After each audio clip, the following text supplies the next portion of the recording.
हमारे पास जब military services आती है जिसमें कि आर्मी, नेवी, एयरफोर्स, और जो आर्मी के लिए लड़के एलिजिबल होते हैं और वो जो बिल्कुल वॉलंटियर होते हैं कि सर मेरे को सेना में जाना, और सैनिक और सेना का जो टर्म जुड़ा हुआ यानी रिस्क, एडवेंचर, ये वाला जो प्रोस्पेक्टिव है आपके पास, तो उसके पास जब दूसरा पैरा मिलिट्री में जब जाते हैं तो आपका पहला चॉइस आता है यहाँ पर BSF, first line of defence. आपको जानकर शायद आपको पता हो या नहीं पता हो इसमें कि हमारे देश में सेनाओं ने युद्ध कितने लड़े हैं, इसमें अगर गिनती से देखी जाए तो 62 का युद्ध लड़ा, 65 का युद्ध लड़ा, 71 का युद्ध लड़ा और 99 कार्गिल। एक ऐसी फोर्स है जो आज तक रोज लड़ाई लड़ती है और उसके लिए तैयार रहती है, जिसका नाम है BSF, first line of defence. और भारत के लिए सबसे ज़्यादा जो है हॉस्टाइल कंट्री कौन है, बताने की जरूरत नहीं है, पाकिस्तान। और भारत पाकिस्तान सीमा पर फेंसिंग कौन करता है इसमें, BSF। तो जो लोग बिल्कुल ब्लाइंड होते हैं मुझे आर्मी ऑफिसर बनना है और किसी कारण से नहीं बन पाते हैं या उनके साथ दूसरे अल्टरनेट चॉइस लेना चाहते हैं, तो आपको ये पता होना चाहिए कि देयर चॉइस इज BSF। तो CAPF AC एंट्री जो 2023 में नोटिफाइड हुई है, इसमें अच्छी बात कौन कौन सी और कौन कौन सी बेसिक इन्फॉर्मेशन जो आपको भी एग्जाम के लिए तैयार है उसके बारे में थोड़ी सी चर्चा है। तो सबसे पहले जो है इस बार टोटल वैकेंसी देखेंगे 322, ये बहुत अच्छी सी। मैंने ऐसा भी देखा है इसमें कि कुछ ऐसे ईयर्स होते हैं जिसमें कि सिर्फ 60 एंट्री, 70, 80, 90 तक सिर्फ रहते हैं। आप सोच सकते हैं कि आपको खुश होने का मौका मिल गया है कि 322 सीटें हैं। मैंने देखा है जो अभी तक आप समझ सकते हैं कि लगभग 20 साल से मैं जो कैडेट्स तैयार कर रहा हूँ उसमें पहला परसेप्शन ये आता है कि जो मिलिट्री सर्विसेज के लिए 2-3 इंटरव्यू दे चुके हैं, 4-5 इंटरव्यू दे चुके हैं, वो सोचते हैं कि सर मुझे आर्म फोर्सेज मेरी प्रायोरिटी थी लेकिन CAPF में भी जाना चाहता हूँ, इसलिए मैंने BSF को देना चाहता हूँ। क्यों भाई? क्योंकि BSF जैसी लाइफ उसको मिलती है, चैलेंजेस मिलते हैं। और कुछ लोग कहते हैं सर फोर्स तो जाना चाहता हूँ लेकिन फोर्स वाला हार्ड डिसिप्लिन नहीं जाना चाहता, तो फिर उनके लिए बेटर ऑप्शन है CSF।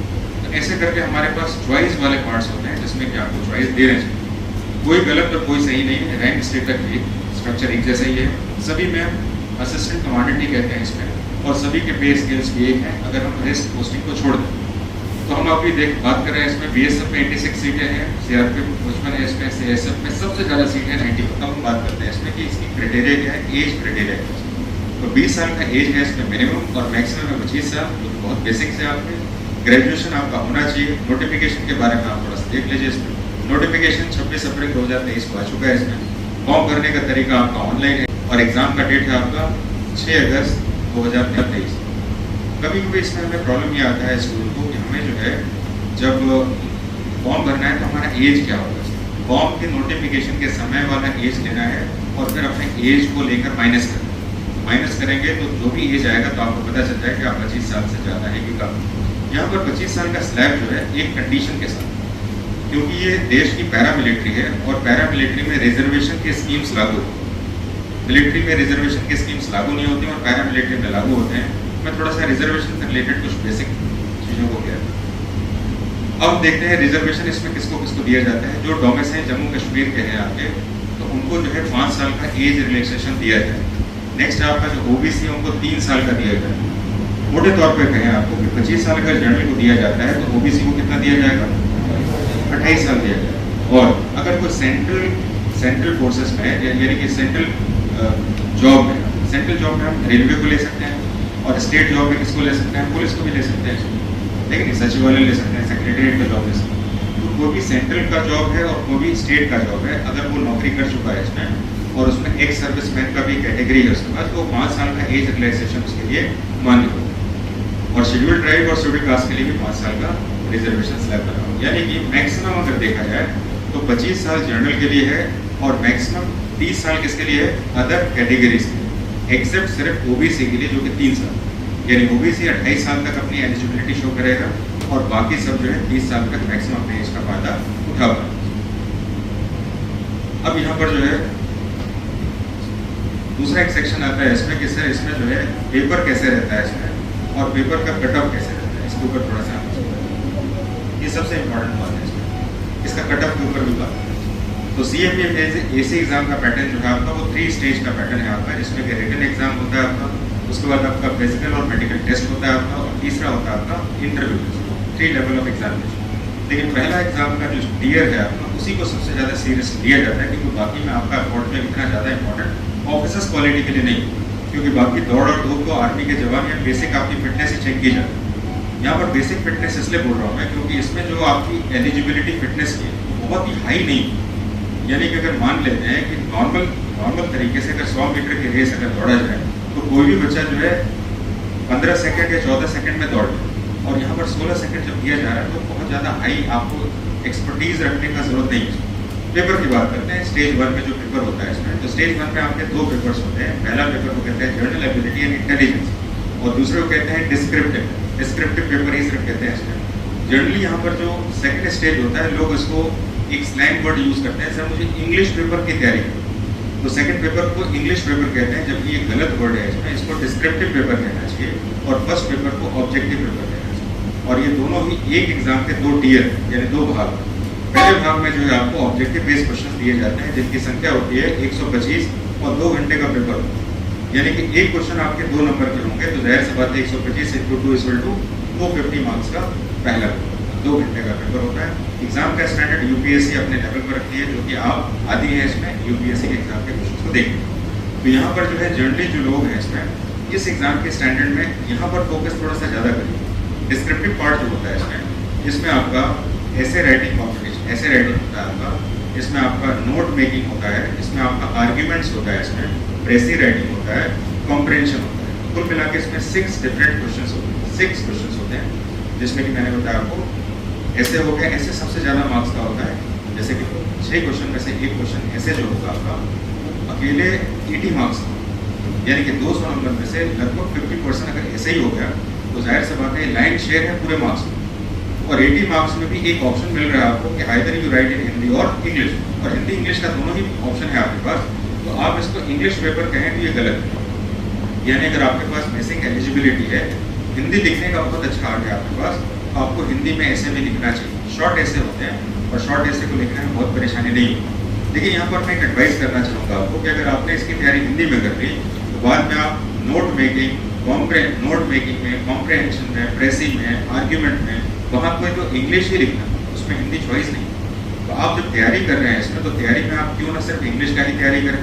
अगर मैं एक एग्जाम्पल लूँ, मान लीजिए आपने पॉपुलेशन ऑफ इंडिया करके ऊपर एक ऐसे तैयारी की, और पॉपुलेशन ऑफ इंडिया अगर ऐसे में टॉपिक नहीं आया और ये आगे आर्ग्यूमेंट में, जो कि सिर्फ इंग्लिश में लिखा जाता है, और लिखा जाएगा कि पॉपुलेशन इज बून और बेन, आर्ग्यूमेंट में लिखिए, ये बून है 200 वर्ड लिखिए, बेन है 200 वर्ड, तो यहाँ पर तो आपकी तैयारी जो ऐसे में हिंदी में थी ये यूज़ नहीं होती, जबकि वहाँ पर तैयारी अगर इंग्लिश में की होती आपने तो यहाँ पर भी यूज़ हो जाता। इसलिए आपको जो है अपने इंग्लिश ऑप्शन को चुनना चाहिए ऐसे राइटिंग। तो यहाँ पर जो है अगर पेपर के स्ट्रक्चर को देखा जाए तो ये भी पता चल गया कि हाँ भाई पेपर ये है इसमें, लेकिन दूसरा एक दिमाग में एक कंसर्निंग पार्ट आता है स्टूडेंट्स के कि हमारे इसमें कट ऑफ कितना होना चाहिए, कितना हम स्ट्रेटेजी बनाएं जैसे कि हम कट ऑफ स्केल्स में आ सकें। तो उसके लिए थोड़ा सा डेटा बेस यूज़ करेंगे इसमें। मैंने प्रीवियस डेटा के अपने सेक्शन को इसमें ले तो जर्नल देखिए पहला पेपर है, ये पेपर फर्स्ट है। मैंने आपको बताया पेपर 1, पेपर 2 और फिर आपके पास हो गया इंटरव्यू। मार्क्स भी नहीं के होंगे, फिजिकल के मार्क्स नहीं होते, मेडिकल के मार्क्स नहीं होते, यहाँ पर मार्क्स है। सबसे पहले ध्यान रखना है मार्क्स होता है टोटल 600, जिसमें कि पहला पेपर होगा 250 नंबर का, दूसरा पेपर होगा 200 नंबर का। कितना होगा पूरा 250 200 कितना होता है 450, और 150 कितना हुआ 600। आपको पता होना चाहिए कि पहले जो है इंटरव्यू होता था 200 नंबर, लेकिन बाद में इसके नंबर को 50 कम कर दिया गया और अब ये 150 नंबर। तो पहले पेपर में 250 नंबर में से जर्नल का जो बेसिक मिनिमम नंबर चाहिए तो कट ऑफ बनता है, ये 95 से लेकर 100 बनता है। यानी कि अगर हम मान के चलें कि अगर इसमें 125 क्वेश्चन आ रहे हैं तो 125 क्वेश्चन का 50% कितना होगा, अगर हम 60 मान के चलें तो 60 का डबल कितना हुआ 120। तो आप देखें कि आप 50% से कम में भी पहले पेपर को क्लियर करें, 50% से कम, यानी कि 40% से 50% तक स्कोरिंग करके आप इस पेपर में स्कोर करके पास हो सकते हैं, ईजिली पास हो सकते हैं। मेरे पास सारे स्टूडेंट्स का पूरा एक डेटा बना हुआ है, कितना नंबर कौन से पेपर में लाए, कितना नंबर कौन से लाए। आपको लगता होगा इसमें कि अभी के स्टूडेंट ज़्यादा स्कोर कर रहे हैं, बहुत ज़्यादा कोई अंतर नहीं है। पहले भी एग्जामिनेशन जब हमारे विद्यार्थी थे उनके लिए हार्ड ही था, और आज भी एग्जाम का वही स्किल।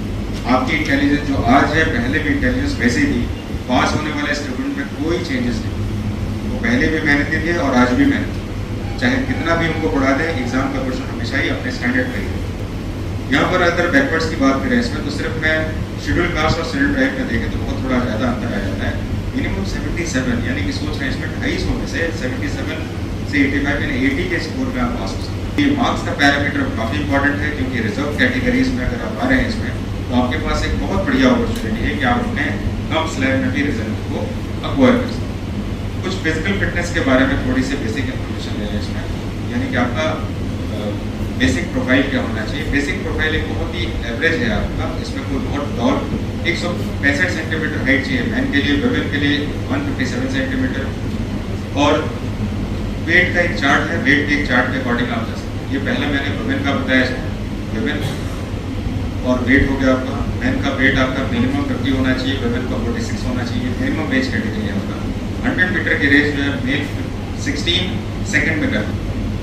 लॉन्ग जंप में आपको जो है 3.5 मीटर्स कवर करना होता है, फीमेल को 3 मीटर्स का कवर करना होता है। शॉर्ट पुट में जो सेक्शन होता है लगभग 7.25 किलो का रहता है, वो 4.5 मीटर 4.5 मीटर्स को फेंकना होता है।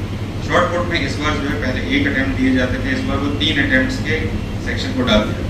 हालांकि इसमें पहले ब्रॉजरी गुजारा हो जाता था, 1 अटैम्प्ट मिला किसी के हाथ से गिर गया कुछ हो गया तो फाउल कर दिया जाता था, लेकिन अब जो है 3 अटैम्प्ट देने से वो सेफ हो गए और 3 में से जो भी बढ़िया आपका थ्रो है उसी को कंसिडर किया जाएगा।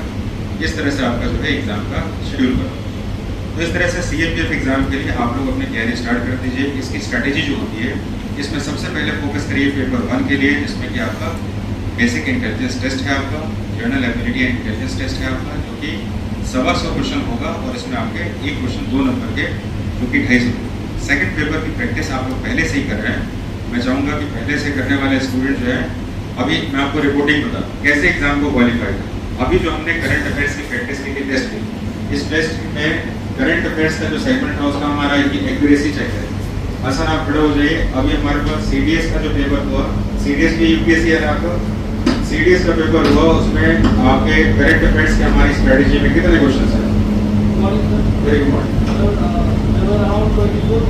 24 क्वेश्चन इस बार CDS एग्जाम में करंट अफेयर्स के थे। ठीक है, मैंने इस बात की जानकारी 4 दिन पहले दे दी थी और आपको कहा था इसको वेरीफाई करिए। ऐसा नहीं आज में बात करें, 4 दिन पहले से ही आप लोग इसको समझ लें। 24 क्वेश्चन थे और 24 क्वेश्चन में हम लोगों की स्ट्रेटेजी क्या कहती है, कितने क्वेश्चन से अटेम्प्ट किया? 15 क्वेश्चन हमने आपके करंट अफेयर्स के क्लास से ही सॉल्व किए।